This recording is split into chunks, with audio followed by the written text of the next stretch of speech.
Di surat Yusuf itu ada kisah tentang Raja Mesir kan. Di Mesir itu ternyata ada fase ketika penguasanya adalah. Saya berikan contoh betapa cara Quran mengungkap sesuatu yang luar biasa. Kita sebenarnya sering melewati tapi kita tidak ngeh gitu ya, kurang sadar. Kisah dalam surat Yusuf itu dibaca oleh para ulama. Ulama itu karena ilmunya banyak, Pak, ya kan? Dan mendapat taufik dari Allah Subhanahu wa taala. Jadi kalau baca Quran itu banyak berhentinya. Kalau kita kan lancar aja ya kan? Lancar itu jalan tol itu lancar, gak ada masalah. Ulama tuh satu kata berhenti. Kok begini ya? Di surat Yusuf itu ada kisah tentang Raja Mesir kan? Penguasa Mesir. Kalau penguasa Mesir gelarnya apa? Firaun. Kita semua tahu itu. Tapi kita tidak berhenti bertanya, mengapa ketika berkisah tentang Nabiullah Yusuf yang juga di Mesir, penguasanya bukan bergelar Firaun, tapi disebutnya sebagai Al-Malik. Malik artinya raja.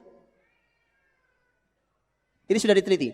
Padahal di Injil yang sekarang, kisah Yusuf di dalam Injil, penguasa Mesirnya disebut Firaun. Ayo sekarang mana yang benar? Dahsyat, Pak. Ini bukti bahwa Quran itu benar.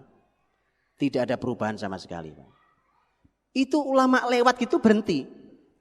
Kok Malik ya? Kok raja? Ternyata ada perbedaan antara Firaun dan raja. Padahal mereka sama-sama penguasa Mesir.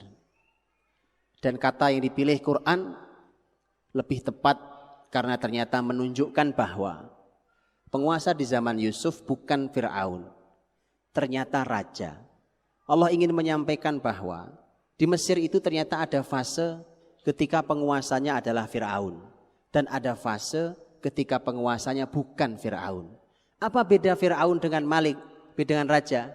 Ternyata masa itu ada masa yang disebut dengan masa Heksos, masa ketika ternyata mereka adalah para raja yang berasal dari luar Mesir, bukan asli orang Kipti, orang Egypt, bukan asli orang Mesir, tapi mereka menguasai Mesir. Dan Yusuf ada di masa itu. Allah ingin tunjukkan hanya dengan satu kata penjelasan sepanjang tadi itu. Itu Quran, Pak. Cara Quran mengungkap itu dengan begitu.